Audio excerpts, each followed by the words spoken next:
Hello students and welcome back to my channel.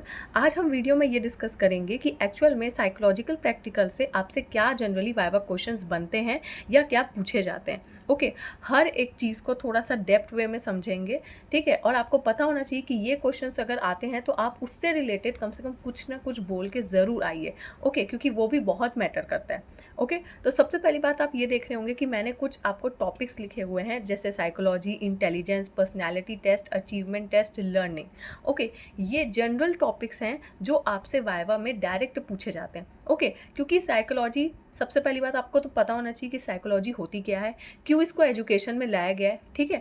Intelligent test अगर आपने किया होगा तो उसमें आपने क्या किया होगा, अचीवमेंट टेस्ट किया होगा तो क्या किया होगा, पर्सनैलिटी टेस्ट किया होगा तो क्या किया होगा, लर्निंग क्या होती है, ठीक है। तो जनरली इन सब टॉपिक से तो बेसिकली क्वेश्चंस आते ही हैं। अब मैं आपको कुछ और भी टॉपिक्स बताऊंगी, ठीक है, जिसमें जनरली जो क्वेश्चंस आते हैं पूछे जाते हैं और किस तरह से अगर आपको आंसर्स देना है, अगर आप आंसर्स नहीं बता पाते हो तो, ठीक है। बहुत जगह ऐसा प्रॉब्लम आ जाता है कि हमको पता रहता है लेकिन हम वर्ड नहीं बोल पाते हैं या हम कुछ नहीं बोल पाते हैं, ये सोच के कि शायद सामने वाला गलत समझ ले। लेकिन नहीं, आपको कुछ ना कुछ अगर को रिलेट करके भी आप बोलते हैं तो वो भी बहुत मैटर करता है उस टाइम। ओके, तो चलिए आगे बढ़ते हैं। सबसे पहली बात तो मैं आपको इन पॉइंट्स का थोड़ा सा एक ओवर रिव्यू दे देती हूँ कि बेसिकली इसका मतलब होता क्या है, ठीक है। देखो, साइकोलॉजी का मतलब होता है कि यहाँ पे हम साइंटिफिक स्टडी करते हैं किसी भी बच्चे की बिहेवियर, ठीक है, और किस तरह से उसका दिमाग कैसे चल रहा होता है लर्निंग पीरियड में, ठीक है। ये जो प्रोसेस होता है ना, ये साइकोलॉजी बेसिकली हम कब करते हैं, लर्निंग प्रोसेस के टाइम में करते हैं, जब हम पढ़ा रहे होते हैं। तभी आप किसी बच्चे को साइकोलॉजिकल वे में आप जज कर सकते हो। आप देखोगे कि हाँ, बच्चा किस तरह से पढ़ रहा है, बच्चे का प्रोसेस क्या हो रहा है, मतलब वो कैसा वर्क कर रहा है, अच्छा है, एवरेज है, कि कैसा परफॉर्मेंस कर रहा है। बेसिकली साइकोलॉजी में हम ये सब चीज़ें देखते हैं, ठीक है। इसमें यहाँ पे हम मतलब बच्चे का स्टडी ऑफ बिहेवियर, मतलब उसका बिहेवियर कब, क्लास के टाइम में, टीचिंग लर्निंग प्रोसेस के टाइम में। एकदम अगर आपको कुछ नहीं समझ में आए, नहीं पता चले कि क्या आंसर देना है या क्या बोलना है, तो आप ऐसे बोल सकते हैं। ओके, नेक्स्ट, जैसे आपसे ये पूछा जाएगा बेसिकली इंटेलिजेंस का मतलब क्या होता है। भूलिए मत, यहाँ पे मैं आपके इंटेलिजेंट टेस्ट की बात नहीं कर रही हूँ। बेसिकली इंटेलिजेंस का मतलब ये होता है कि यहाँ पे जो स्टूडेंट होता है वो किस तरह से पढ़ाई किया, कितने अच्छे से उसने लर्न किया किसी भी चीज़ को, ठीक है। उसने किस तरह से चीज़ों को सॉल्व किया, कोई भी जैसे मैथ्स वगैरह होता है या कोई भी साइंस से रिलेटेड उसने जो भी प्रॉब्लम्स आती हैं जो हम उसको बच्चे को सॉल्व करने के लिए देते हैं, उसने कितने अच्छे से सॉल्व किया। बेसिकली इंटेलिजेंस में ये सब देखा जाता है, ठीक है। नेक्स्ट है पर्सनैलिटी टेस्ट। देखो, पर्सनालिटी टेस्ट में ना बेसिकली हर एक बच्चे का हम लोग इंडिविजुअली कैरेक्टर को देखते हैं, यहाँ पे जज करते हैं हम उसको कि उसकी पर्सनालिटी क्या एक्चुअल में शो कर रही होती है, ठीक है। पॉजिटिव है कि नेगेटिव है, कैसा बिहेव कर रहा है, ये सब देखा जाता है। ओके, अचीवमेंट टेस्ट में ना बेसिकली हम ये देखते हैं कि यहाँ पे बच्चे ने ओवरऑल कैसा परफॉर्मेंस किया है। ओके, और लर्निंग का तो आपको पता ही होगा कि बच्चा किस तरह से लर्न कर रहा है, क्या कितनी सारी चीज़ों को वो धीरे धीरे अडेप्ट कर रहा है, क्या अपना बिहेवियर शो कर रहा है थ्रू लर्निंग, ठीक है। तो बेसिकली अगर आपको कुछ नहीं भी पता चले तो आप कुछ पॉइंट्स को अपने हिसाब से भी बता सकते हैं। ओके, ये भी सही होता है। और देखिए, जो भी आप आंसर देंगे एकदम कॉन्फिडेंटली देना, इसलिए मैंने कुछ कुछ चीज़ें आपको यहाँ पे पहले ही बता दी। ओके, तो चलिए फर्दर और डिटेल वे में थोड़ा सा हर एक चीज़ को और अच्छे से डिस्कस करते हैं। सबसे पहला जो प्रैक्टिकल से डायरेक्ट क्वेश्चन पूछा जाता है वो ये होता है, टीचिंग एप्टीट्यूड टेस्ट से रिलेटेड आता है। ओके, तो बेसिकली ये टेस्ट होता क्यों है। सबसे पहली बात तो इसमें आप एक इंस्ट्रूमेंट को यूज़ करते होंगे। एकदम मैं आपको पहले एकदम एक इंट्रोडक्शन से स्टार्ट करवा रही हूँ, ठीक है। थोड़ा सा ध्यान से सुनिएगा, ओके, और इसके कुछ की पॉइंट्स को लिख लेना। ओके, तो बेसिकली ये काइंड ऑफ एक ऐसा साइकोलॉजिकल इंस्ट्रूमेंट होता है, ठीक है। यहाँ पे क्या होता है कि हम किसी भी इंसान का, उसका इंटरेस्ट, ठीक है, उसका एबिलिटी, उसकी एटीट्यूड, ठीक है, और जो भी उसका बोलना चाहिए पर्सनैलिटी से जो भी झलकता है ना, जो हमारा एटीट्यूड झलकता है, जैसे एबिलिटी, ठीक है। ओके, अब ये सब 2 वर्ड काफ़ी है वैसे तो, ठीक है। तो जनरली हम ये सब किसी भी ह्यूमन के बिहेवियर को, उसके एप्टीट्यूड को, उसकी एबिलिटी को, कितने अच्छे से वो किसी भी चीज़ को वर्क कर रहा है, बेसिकली हम इस टेस्ट से जज करते हैं, टीचिंग एप्टीट्यूड टेस्ट, ठीक है। अब ये जो होता है ना, वो ये डिफाइन करवाता है कि जो भी क्वालिटीज़ एक्चुअल में टीचर को चाहिए होती है वो है कि नहीं है, ठीक है। देखो, हर एक टीचर के पास कुछ ना कुछ अपनी अपनी क्वालिटी होती है, लेकिन क्या उसके पास एप्टीट्यूड की क्वालिटी ठीक है कि नहीं है, उसकी पर्सनालिटी किस तरह से कोई भी चीज़ों को सॉल्व कर पा रही है कि नहीं कर पा रही है, बेसिकली ये टेस्ट ये बताता है।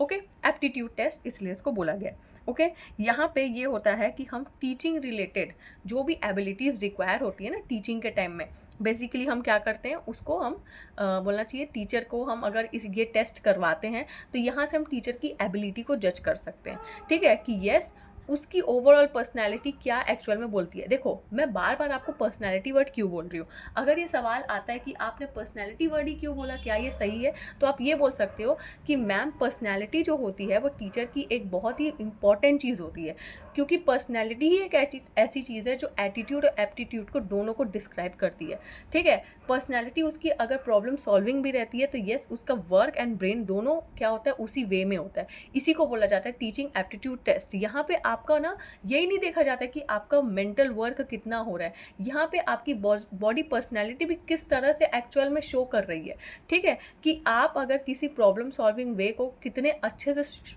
आप मतलब प्रेजेंट कर रहे हो, क्योंकि वही आपकी पर्सनैलिटी जो होती है ना वो सामने वही शो करती है, ठीक है। बेसिकली इसका मतलब ये है, ओके। बट अगर सवाल आता है तो बेफालतू हमको एक्स्ट्रा राय नहीं देना है, ओके। ये थोड़ा ओवर हो जाता है, मैं सिर्फ आपको समझाने के लिए बता रही हूँ, ओके। बेसिकली ये टीचर के लिए होता है, एक टीचर की ट्रेनिंग, और वो किस तरह से मतलब बेसिकली हाँ ये टीचर की ट्रेनिंग के लिए भी यूज़ किया जाता है कि यस कि हाँ अगर टीचर कुछ चीज़ नहीं पढ़ा पा रही है, ठीक है, तो हम उसको एक ऐसा टेस्ट दे देते हैं। होता है कि कभी कभी टीचर स्टार्टिंग में या कुछ पीरियड टाइम में ऐसा हो जाता है ड्यूरिंग टीचिंग लर्निंग टाइम में कि वो थोड़ा डीमोटिवेट हो जाती है, या उसका स्टार्टिंग टीचिंग पीरियड रहता है तो वो थोड़ा नहीं कर पाती है, तो काइंड ऑफ हम क्या करते हैं एक एप्टीट्यूड टेस्ट ले लेते हैं टीचर का, तो उसको थोड़ा सा मोटिवेशन आता है कि नहीं यार मैं कर सकती हूँ, अगर मेरा टेस्ट में इतने नंबर स्कोर आए तो यस मैं कर सकती हूँ, तो ये थोड़ा सा मोटिवेशन वे में भी हो जाता है, ठीक है। तो बेसिकली इसमें आपने ये किया होगा कि आपको एक टेस्ट बुकलेट मिली होगी, है ना, और उस आपको एक आंसर शीट भी मिला होगा, आपने उसमें वो टेस्ट बुकलेट को पढ़ा होगा और आपने वो शीट में आंसर्स को लिखे होंगे या टिक करे होंगे या एमसीक्यू बेस पे सॉल्व करोगे, what ever it is, okay. फिर उसके बाद आपने वो रिस्पॉन्स जो आपने किया उसको स्कोर किया होगा, आपने नंबर दिया होगा, और आपने ये देखा होगा कि आपका आपने इतना नंबर दिया तो आपका कितना लेवल ऑफ टीचिंग एप्टीट्यूड है ना, वो दिया रहता है कि आपका कितना लेवल ऑफ टीचिंग एप्टीट्यूड है, तो आप बेसिकली इसमें ये सब देखे होंगे, ठीक है। ये क्या बताता है कि भाई टीचर कितना अपने वर्क के टूवर्ड्स क्या पोटेंशियल रख रहा है, ठीक है, कितना बोलना चाहिए सही वर्क कर रहा है, कितना कंसिस्टेंसी है उसके अंदर, ठीक है। उसकी स्ट्रेंथ और वीकनेस को हम जान सकते हैं, किसी भी टीचर की स्ट्रेंथ और वीकनेस को जान सकते हैं, ठीक है, और वो कितना अपने अंदर इम्प्रूवमेंट करेगा, सेल्फ इम्प्रूवमेंट, बेसिकली ये सबको बताता है, ओके। अब जनरली इससे क्या रिलेटेड क्वेश्चंस आते हैं, सबसे पहले आप ये सुन लीजिए। सो जनरली टीचिंग एप्टीट्यूड से सबसे पहले क्वेश्चन तो ये पूछा जाता है कि टीचिंग एप्टीट्यूड होता क्या है, ठीक है, और क्यों होता है। सेकंड ये पूछा जाएगा कि teaching aptitude important for a teacher, teaching aptitude जो है वो क्यों टीचर के लिए इम्पॉर्टेंट होता है, ठीक है। तो आपको इसमें 2 3 4 5 एटलीस्ट आपको इतने पॉइंट्स तो बताने होंगे। फिर है क्वालिटीज़ ऑफ टीचिंग एप्टीट्यूड, अब टीचिंग एप्टीट्यूड की कुछ ना कुछ क्वालिटीज़ भी होंगी कि हाँ ये क्यों होता है, क्यों एग्जिस्ट कर रहा है एजुकेशन में, ठीक है। तो एटलीस्ट आप इससे रिलेटेड ये 3 क्वेश्चन प्रिपेयर करके जाइए, ओके। जनरली अगर कुछ आउट ऑफ पूछता भी है नो इशू, बट येस जितना आप प्रिपरेशन कर सकते हैं आप इतना करके जाइए। नेक्स्ट है रीजनिंग एबिलिटी। अब ये चीज़ तो आपको पता ही होगी कि जनरली रीजनिंग एबिलिटी का मतलब क्या होता है कि यहाँ पे हम किसी भी चीज़ों को कितने अच्छे से एनालाइज कर रहे हैं, कितनी हमको अगर कुछ चीज़ बताया जा रहा है तो हम उसको कितनी अच्छे से ऑब्जर्व कर रहे हैं, कितना लॉजिकली हम उस पर वर्क कर रहे हैं, ठीक है, या हम किसी भी चीज़ों को आइडेंटिफाई अच्छे से कर रहे हैं कि नहीं कर रहे हैं, हम प्रॉपर रिलेशनशिप किसी चीज़ का जान पा रहे हैं कि नहीं जान पा रहे। बेसिकली ये टेस्ट इसीलिए होता है, ठीक है। अब इसमें ये होता है कि यहाँ पे हम डिफरेंट इंडिविजुअली लोगों का उसका लॉजिक और वो कितने अच्छे से डिफरेंट सिचुएशंस को टैकल कर सकता है, बेसिकली ये इसीलिए होता है, ठीक है। यहाँ पे हम ये भी ऑब्जर्व करते हैं कि कितना अगर वो डिसीजन कुछ क्विक डिसीजन लिया तो उसने कितना एब्सोल्युटली परफेक्ट डिसीजन लिया किसी भी चीज़ के लिए, ठीक है। अब ये जो होता है ना बेसिकली यहाँ पे आपको पता होगा कि रीजनिंग जो एबिलिटी होती है ये 2 टाइप की होती है, एक होता है वर्बल रीजनिंग और एक होता है नॉन वर्बल रीजनिंग। तो वर्बल में हमको क्या क्या चीज़ें देखने को मिलता है उसमें, वर्ड्स, लैंग्वेज और स्टेटमेंट, हमको जनरली ये सब चीज़ें देखने को मिलती है। नॉन वर्बल चीज़ों में हमको फिगर्स हो गए, पैटर्न्स हो गए, डायग्राम्स हो गए, बेसिकली हम ये सब चीज़ों को क्या करते हैं, आइडेंटिफाई करते हैं, ऑब्जर्व करते हैं। ठीक है, अब बेसिकली ये जो होता है ना, ये एकदम स्टैंडर्ड वे में टेस्ट होता है। ठीक है, यहाँ पे भी होता है कि आपको आपको क्वेश्चन एंड आंसर्स को सॉल्व करना रहता है। ठीक है, फिर आप उसका स्कोर करते हैं और उस स्कोर के अकॉर्डिंग आप क्या कर सकते हैं, अपनी रीजनिंग एबिलिटी को आइडेंटिफाई कर सकते हैं। ठीक है, तो बेसिकली ये टेस्ट इसलिए होता है। ये क्या होता है, ये इसलिए होता है कि हम किसी भी स्टूडेंट को समझ पाते हैं कि उसकी एक्चुअल में एबिलिटी कितनी है। ठीक है, क्या उसको प्रॉपर गाइडेंस या काउंसलिंग की ज़रूरत है कि नहीं है। ठीक है, और बहुत सारे ऐसे बच्चे भी होते हैं, आपको पता ही होगा, स्पेशल, गिफ्टेड, है ना, हम उसको इस चीज़ों से भी आइडेंटिफाई कर सकते हैं। ठीक है, और ये भी हम देख सकते हैं कि अगर उसकी कुछ वीकनेस है तो हम क्या कर सकते हैं, उसकी चीज़ों को इम्प्रूव करेंगे, उसकी स्किल्स को इम्प्रूव करेंगे। जो भी उसकी स्किल में कुछ भी स्किल हो सकती है ना, अगर उसमें कमी आई है तो हम क्या करते हैं, उसको इम्प्रूव करने की कोशिश करते हैं। ओके, तो चलिए देखते हैं कि इससे रिलेटेड क्या क्वेश्चंस आते हैं। देखो, सबसे पहला आपसे क्वेश्चन तो यही पूछा जाएगा कि रीजनिंग एबिलिटी टेस्ट होता क्या है। सबसे पहली बात तो आपको ये बताना है। सेकंड, आपसे पूछा जाएगा कि उसका पर्पस क्या है। ठीक है, फिर आपसे ये भी पूछ सकता है कि वर्बल और नॉन वर्बल में आप प्रॉपर क्या बोलते हैं, डिफरेंस बताओ। ठीक है, ये पूछ सकता है। फिर ये जो है रीजनिंग टेस्ट, वो क्यों इंपॉर्टेंट है एजुकेशन में, या साइकोलॉजी में क्यों इंपॉर्टेंट है। ठीक है, ये भी पूछ सकता है। फिर आपसे एक और डिफरेंस पूछ सकता है कि रीजनिंग एबिलिटी और इंटेलिजेंस में क्या डिफरेंस है। ठीक है, ये जो क्वेश्चन है पूछा गया था और मुझे एग्जैक्टली याद नहीं है किससे पूछा गया था, बट येस मुझे याद है, इसलिए मैंने इसको इंक्लूड कर दिया। ओके, तो थोड़ा सा प्रिपरेशन आप अपने तरफ से भी करें, और कुछ भी क्वेश्चन पूछा जा सकता है। मैं तो आपको फिर भी रिलेटेड टॉपिक्स ही बता रही हूँ जो जनरली आपको प्रिपेयर करके जाना ही है, लेकिन वहाँ पे जो क्या क्वेश्चन पूछेगा ये एक्चुअल में मैं भी नहीं बता सकती। वो पूरा जो होता है वो टीचर के ऊपर डिपेंड करता है। चलिए नेक्स्ट देखते हैं अचीवमेंट टेस्ट। तो देखो, ये जो है एक साइकोलॉजिकल ऐसा एजुकेशनल टूल है जो क्या करता है, इससे हम क्या आइडेंटिफाई कर सकते हैं, क्या मेजर कर सकते हैं, नॉलेज, किसी के भी नॉलेज को, स्किल को। ठीक है, और उसने कितना लर्निंग प्रोसेस किया, ये सब को। ठीक है, और वो कितना ज़्यादा इंटरेस्ट दिखा रहा है किसी भी सब्जेक्ट में, लर्निंग प्रोसेस उसका कैसा चल रहा है, टीचिंग लर्निंग प्रोसेस के टाइम में बच्चा कितना अच्छे से इंटरेस्ट ले रहा है कि नहीं ले रहा है। ठीक है, तो बेसिकली ये इसके लिए होता है। ठीक है, तो बेसिकली ये स्टूडेंट के लिए ही होता है। यहाँ पे आपको ये बताना है कि लर्निंग के टाइम में बच्चे ने कितना अच्छा अपना आउटकम दिया। ठीक है, दूसरी चीज़ आपको ये देखने मिलेगी कि उसका एकेडमिक परफॉर्मेंस कितना अच्छा है कि नहीं, अच्छा परफॉर्मेंस कर रहा है कि नहीं कर रहा है। ठीक है, उसकी स्ट्रेंथ और वीकनेस क्या है लर्निंग के टाइम में। ठीक है, और जो टीचिंग मेथड है, एज अ टीचर आप जो भी टीचिंग मेथड यूज़ कर रहे हो वो सही मेथड यूज़ कर रहे हो कि नहीं कर रहे हो, बच्चे को समझ में आ रहा है कि नहीं आ रहा है। तो बेसिकली ये इसके लिए होता है। अब इस टेस्ट को आपने कैसे परफॉर्म किया होगा, आपने लिया होगा एक सब्जेक्ट। एक सब्जेक्ट का मतलब होता है यहाँ पे आपने एक बच्चे को लिया होगा, मतलब आपने एक स्टूडेंट को लिया होगा। ठीक है, एक आप छोटे से बच्चे को लिए होंगे और आपने क्या किया होगा, उसका क्या किया होगा, ये टेस्ट प्रिपेयर किया होगा आंसर्स क्वेश्चन के बेस पे, एंड उसने जो भी रिस्पॉन्स किया होगा आपने उसको ओवरऑल स्कोरिंग दी होगी, एंड उस स्कोरिंग के बेस पे आपने ये डिटरमाइन किया होगा कि उसका अचीवमेंट टेस्ट एक्चुअल में कैसा है कि नहीं है। बेसिकली अचीवमेंट टेस्ट ऐसे होता है। ओके, अब बेसिकली इससे हम क्या आइडेंटिफाई कर सकते हैं, देखो टीचर के लिए सबसे ज़्यादा हेल्पफुल रहता है कि स्टूडेंट का प्रोग्रेस कितना हुआ।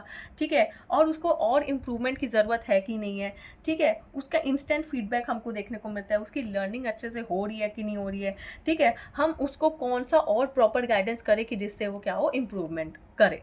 ओके, तो बेसिकली ये टेस्ट में हमको ये सब चीज़ें पता चलती है। अब जनरली इससे क्या क्या क्वेश्चन आते हैं, चलिए देखते हैं। ओके, तो सबसे पहले आपको पता होना चाहिए कि अचीवमेंट टेस्ट होता क्या है, उसका पर्पस क्या है। ठीक है, और उसका इंपॉर्टेंस क्या है। ठीक है, उसके एजुकेशन से रिलेटेड। ठीक है, अब अचीवमेंट टेस्ट को साइकोलॉजी से क्या कोरिलेट कर रहे हैं, क्यों ये इंपॉर्टेंट है, या इसको क्यों साइकोलॉजी में इंक्लूड किया गया है, achievement test versus aptitude test दोनों में क्या डिफरेंस है। ठीक है, उसी के साथ साथ अचीवमेंट टेस्ट और रीजनिंग एबिलिटी टेस्ट में क्या डिफरेंस है, ये भी थोड़ा सा आप ज़रूर देख लीजिए। नेक्स्ट हम देखते हैं स्पैन ऑफ अटेंशन। ठीक है, बेसिकली ये जो टेस्ट होता है ये बहुत ही ज़्यादा इजी और इंटरेस्टिंग वे में होता है। बेसिकली आपने ये टेस्ट में क्या किया होगा, आपने कार्ड्स बनाए होंगे। ठीक है, वो कार्ड्स में आपने नंबर्स लिखे होंगे, 2 डिजिट के, 1 डिजिट के, 3 डिजिट के, 4 डिजिट के और 5 डिजिट के। चाहे आपने कुछ ऐसे अल्फ़ाबेटिकल फॉर्म में लिखा होगा और कुछ ऐसे वर्ड्स लिखे होंगे जो सीधे कुछ वर्ड्स जो होंगे उसको आपने डायरेक्ट लिखा होगा, जैसे टू, वन, फ्रेंड्स, ईविल, है ना, ये सब आपने ऐसे डायरेक्ट वर्ड्स लिखे होंगे। और कुछ कार्ड में आपने वर्ड्स को थोड़ा उल्टे पुल्टे, ऐसे वर्ड्स जो मतलब जिसको हम पढ़ भी नहीं सकते, है ना, और अलग अलग आपने शायद साइज और फॉर्मेट में ऐसे कुछ बनाया होगा, और आपने डिफरेंट डिफरेंट कार्ड्स को बनाए होंगे, राइट। अब एक उसके क्या होता है, वो कार्ड आपको मतलब दो आपके पार्टनर भी रहेगा, आपको उसमें पार्टिसिपेट करना है, चीज़ों को ऑब्जर्व करना है, कुछ कुछ सेकंड के लिए कार्ड को ऑब्जर्व करना है, ठीक है। फिर कार्ड को रिमूव करने के बाद आपको चीज़ों को शायद रिकॉल करना रहता है ना, और इसको रिपीटेड फॉर्म में मतलब एक सेट ऑफ टाइम में आपको इसको करना रहता है, ठीक है। फिर उसके बेस पे आप उसको स्कोर करोगे, कैलकुलेट करोगे, ठीक है, कि आपने कितना करेक्ट रिस्पॉन्स किया कि नहीं किया। सबसे ज़्यादा बीएड 4th सेमेस्टर का ये इंटरेस्टिंग प्रैक्टिकल होता है। अगर आपने इसको मिस किया है तो लिटरली यू मिस्ड इट, क्योंकि हम लोग ने इसको बहुत ही रिपीटेड फॉर्म में बहुत ही अच्छे से इंटरेस्टिंग वे में किया था एंड बहुत इंजॉय करके किया था। ज़रूरी नहीं है कि आपको एक पर्टिकुलर टाइम ही दिया जाएगा प्रैक्टिकल करने के लिए, बेसिकली ये वाला आप कभी भी फ्री होते हो तो आप अपने फ्रेंड के साथ जाके वो इंस्ट्रूमेंट को ओपन करके यूज़ करके आप इसको परफॉर्म कर सकते हो, और आप एक तरह से इंजॉय भी कर सकते हो। ओके, सबसे ज़्यादा इंटरेस्टिंग होता है। तो बेसिकली इससे जो है ना, डायरेक्ट क्वेश्चन नहीं आते। सबसे पहली बात तो यही क्वेश्चन पूछा जाता है कि स्पैन ऑफ अटेंशन होता क्या है और आपने किस तरह से उसको कंडक्ट किया, ठीक है। अब सिंपल सी बात है भाई, इसमें हमको ये पता चलता है कि हम कितने जल्दी चीज़ों को रिकॉल कर पा रहे हैं कि नहीं कर पा रहे, प्रॉपर अच्छे से रिकॉल कर पा रहे हैं कि नहीं कर पा रहे हैं, ये सब बेसिकली ये होता है, ठीक है। तो इससे ज़्यादा सवाल उतने नहीं पूछे जाते, बस आपको पता होना चाहिए कि आपने बेसिकली किया क्या था इसमें। ओके, नेक्स्ट है मिरर ट्रेसिंग टेस्ट। अब बेसिकली मिरर ट्रेसिंग टेस्ट में आपने क्या किया होगा, बेसिकली यहाँ पे एक इंस्ट्रूमेंट होगा और वो कुछ ना कुछ एक ज्योमेट्री के फॉर्म में बना होगा और सामने उसके क्या होगा, मिरर होगा, ठीक है। बेसिकली ये जो टेस्ट होता है वो आपके मोटर स्किल को टेस्ट करने के लिए रहता है, ठीक है, कि किस तरह से आपका हाथ के जो मोटर स्किल्स हैं वो परफॉर्म कर रहे हैं कि नहीं कर रहे हैं। इसमें ये हुआ होगा, एक ज्योमेट्री भी होगा, जैसे एक ज्योमेट्रिकल फिगर होगा, चाहे वो स्टार के फॉर्म में होगा, स्क्वायर के फॉर्म में होगा, रेक्टेंगल के फॉर्म में होगा। जनरली जो होता है वो स्टार के फॉर्म में रहता है, ओके। और उसको क्या करना रहता है, सबसे पहले भी आप राइट हैंड से उसको परफॉर्म करोगे 2 to 3 टाइम्स में, आई थिंक इसको 11 टाइम्स में परफॉर्म किया जाता है। उसके बाद उसी चीज़ को आप 3 बार या कितने तो बार में आप उसको लेफ्ट हैंड में परफॉर्म करे होंगे, राइट। हम लोग ने एक से ज़्यादा बार भी किया था, क्योंकि जस्ट फॉर प्रैक्टिस के लिए, ओके। और जनरली कभी कभी ऐसा हो जाता है कि जो आपकी टीचर जो आई रहती है वाइवा लेने के लिए, वो आपसे ये टेस्ट को परफॉर्म करवाती है कि आप एक्चुअल में लेफ्ट हैंड से करके दिखाओगे कि नहीं दिखाओगे, आप कर पाओगे कि नहीं कर पाओगे, सॉरी, ओके। तो बेसिकली हमको वहाँ पे क्या करना पड़ता है, इसको परफॉर्म करके दिखाना रहता है। इसलिए आपकी टीचर जो होती है वो बोले रहती है कि आप इसको थोड़ा सा प्रैक्टिस करके रखिए। ये भी बहुत ही ज़्यादा इंटरेस्टिंग होता है, बहुत एरर भी देखने को मिलते हैं। आप इसमें बेसिकली अपने एरर को भी कैलकुलेट करते हो, ठीक है, कि आप कितने एरर निकाल रहे हो ड्यूरिंग। हम जब धीरे धीरे जब स्टार्ट करते हैं तो वहाँ पे राइट हैंड में हमारे एरर कम आते हैं as compared to left hand में एरर ज़्यादा आते हैं, ओके। बेसिकली हमको ये सब चीज़ें देखने को मिलती है। अगर आप करे होंगे तो येस यू आर लकी।